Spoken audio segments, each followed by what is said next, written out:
Ils chantent contre la répression, contre la violence physique exercée lors du référendum par la police espagnole et dont les victimes ont été des citoyens catalans.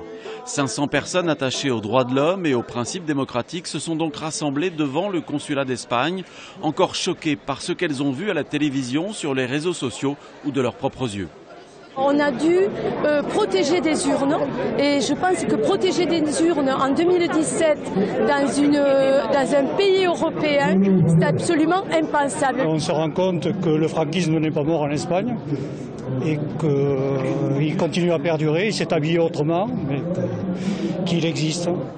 Cette attitude de l'État espagnol est très différente de l'attitude britannique. Londres, contrairement à Madrid, a su accepter un référendum, tient à rappeler une citoyenne irlandaise.